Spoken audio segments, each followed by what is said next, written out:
Texas Department of Transportation, correct? That's right. Y'all build roads, Yes. bridges, Yes. rail. Yes, sir. You've got a civil rights division. We do. You have an Office of Civil Rights. Why? Well, the Office of Civil Rights exists to administer programs that are governed by federal law and regulation and state law and regulation. Those include our disadvantaged business enterprise programs and our historically underutilized business programs. And I did see your tweet that you put out. Appreciate calling your attention to that.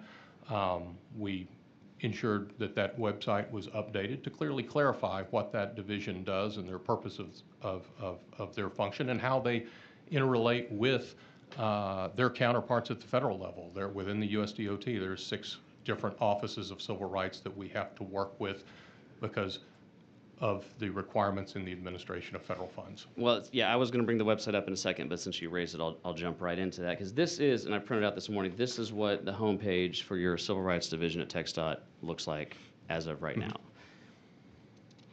But you alluded to something a second ago that maybe it didn't look like this very recently. Okay, so there have been changes to this website. Yes, sir. How recently? They were made over the weekend. Okay.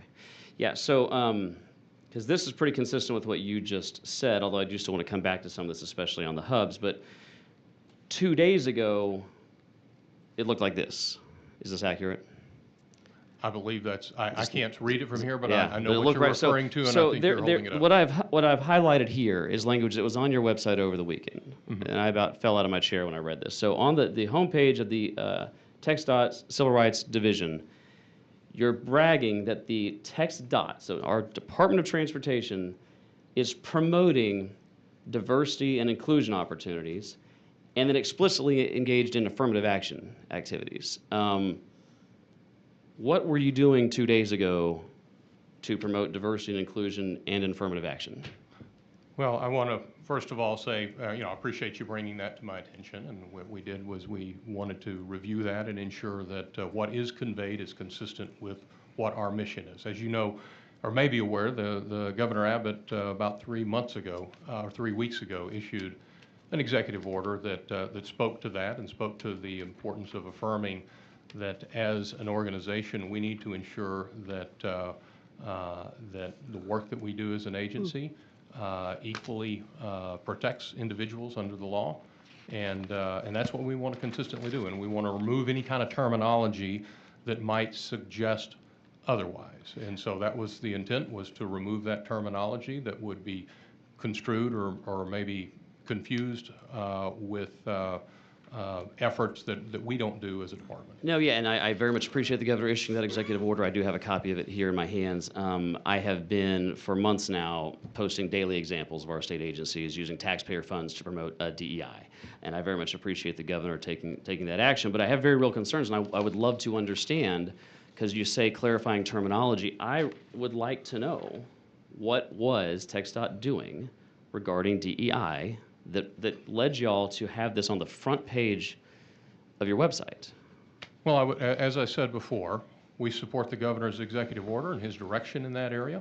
We're working to administer our programs consistent with that executive order and with federal and state law that covers that. Okay. Everything that we're doing is consistent with federal and state law. And I appreciate that, but you can understand, like 30 hours ago, the website looked very differently. Although I certainly appreciate change, but I do want to know, like, were there any actual substantive changes? Like, were staff reprogrammed or retasked? Were any staff eliminated? I would say that what was outlined on that web page and how it was interpreted is a mischaracterization of what we do as an agency. Okay, well, then okay.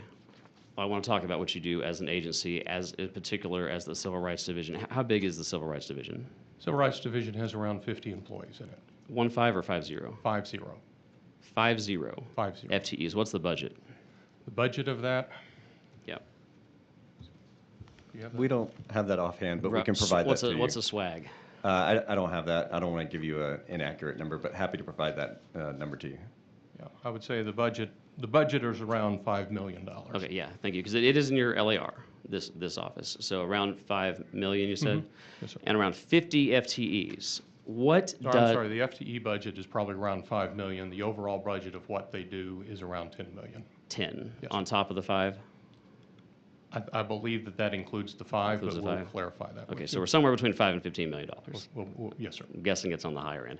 Okay, so you said that the original, like, what was on your website over the weekend, again, first, like, homepage, top paragraph, first sentence. Half of it is just, we just mischaracterized what we're doing. So I would ask you, like, how would you characterize what the Civil Rights Division does? Like, what would be the top 1 or 2 bullets? Well, I think as you see what's articulated on the website today, that's a fair characterization and a more accurate characterization of what they do. They administer our programs that are set forth in both federal and state law associated with the disadvantaged business enterprises and the historically underutilized businesses, but they also have other federally directed requirements. Most of these do come down from the federal level, and to date, those statutes and those regulations haven't changed. Okay, so I hear that, and I appreciate that. But let's also talk about current, because you want to make a distinction between language that was on your website 30 hours ago versus what we're contemplating as a House committee today. I'm holding a copy of your LAR that is the most current LAR, the only one I've gotten, that we are all looking at as we sit here for the Civil Rights Division. The first 4 words of it, not buried somewhere, the first 4 words of your LAR that you have presented to this committee, I'm going to read them to you. The Civil Rights Division, again, the number 1 thing you say you're doing for us to fund you, promotes diversity, equity, and inclusion. So that But this was just somehow kind of a mischaracterization on your website, but it's the number 1 thing you send to us in your budget request. How can that be?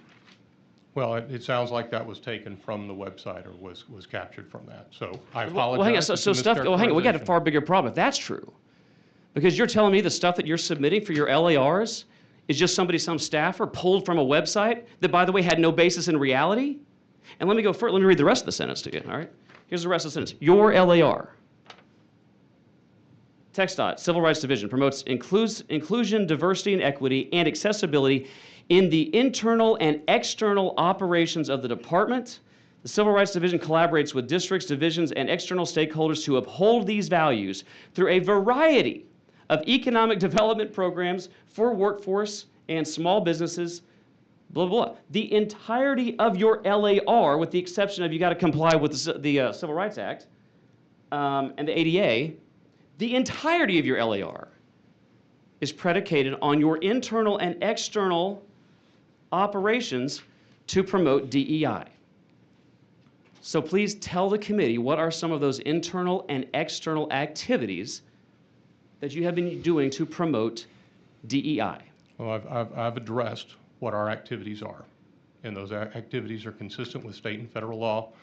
I apologize that what you're seeing in the LAR might lead you to think otherwise. So I'll you're affirm what our telling position me is. right now that the Civil Rights Division was not doing anything to promote DEI.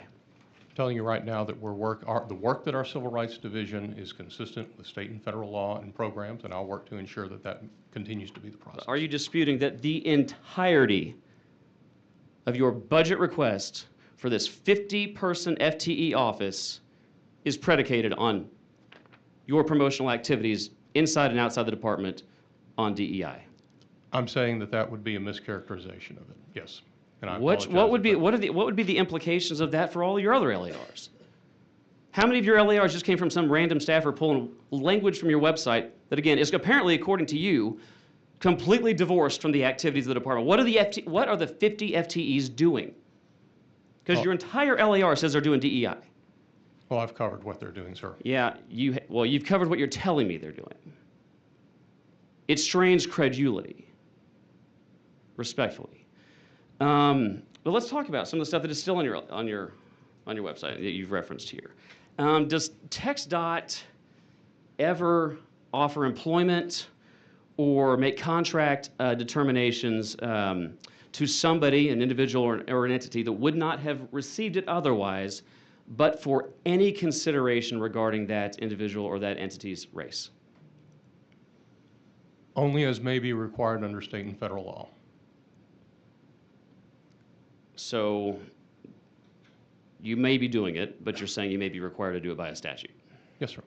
Okay, so we are the state of Texas, is apparently letting contracts and making employment decisions that are predicated on race. Did I hear you say that correctly? I said we follow the law, sir.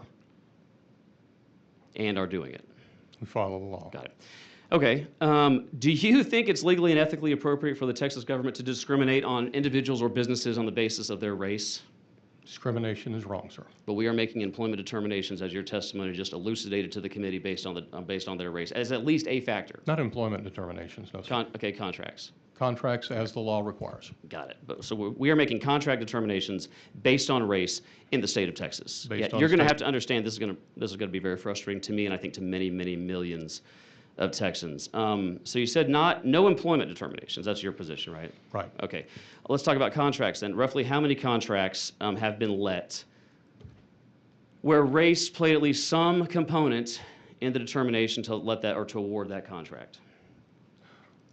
Based upon our latest hub report that goes to the comptroller under state law, the amount of contracting work that went to a variety of eligible hub entities, that includes racial, sex, and even veteran-owned, it's probably around $1 billion of the work that we contract. $1 billion.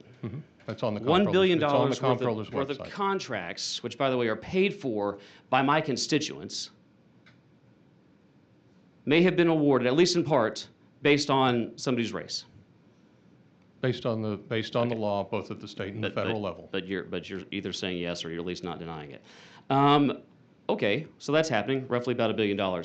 Does TXDOT, do you have any comparative analytics, any type of comparison or data to inform the taxpayers who are paying for all this? And by the way, I do not believe 30 million Texans support race-based contract determinations. And I can't say that more forcefully. Do we have any comparison of the cost to my constituents between like an average contract that would have been awarded based solely on merit versus the contracts that were let using race as a determination? I'm not aware of any information on that. No sir. idea. Would you guess that the contracts that were awarded based on something other than merit were more expensive or less expensive than contracts that were based? I'm not able to speculate on that, sir. No idea. I'm pretty sure anybody with some common sense knows they probably aren't lower, because there'd be no need then. So Texas taxpayers, but what I'm hearing here, are spending more money. Not only are we making determinations on the basis of race, we're probably spending more tax dollars than we otherwise would have to do so. So let me just add one bit of information. So we do have Please, a low bid. anything to help me with this. Sure, absolutely. So we do have a low bid process. So if you look, as we noted, we have 89% of our funding goes towards project development delivery. Obviously, the biggest component of that is our highway construction contracts, and those are all low bid contracted amounts. I appreciate it. I'm not sure that helps with the materiality of the issue of Texans being forced to have their tax dollars weaponized against their values by letting contracts on the basis of race. But thank you. How much in total would you say it costs TXDOT to administer all of your programs that apparently take race into some kind of a consideration? Well, we've talked about what the budget is for the Civil Rights Division, so it would probably be captured in that. For the administration piece. But in terms of contracts that were let under those, pursuant to those policies, I heard over $1 billion a second ago, right? Roughly? Yes. Okay. I just have to tell you, it's outrageous. I have a very hard time believing that the story that like your entire LAR is just made up. And I think I speak on behalf of millions of Texans who quite frankly are already overtaxed. I don't even know how many of my constituents are terrified they're going to lose their homes or their property. And the last thing they want, their tax dollars, which we take from them by force. The government, the state of Texas has no money. The only money we have is the people's money that we take from them by force. And the last thing they want to have done with their tax dollars is to have it weaponized against their values in the pursuant of facially racist DEI and or contract or employment practices, which it sounds like at least the vast majority of that, you're not even going to contest, has been happening at the Texas Department of Transportation. So I will plan to follow up with you and other members of your leadership team offline, but I appreciate you to be here today, but this is absolutely outrageous. Thank you, Chair.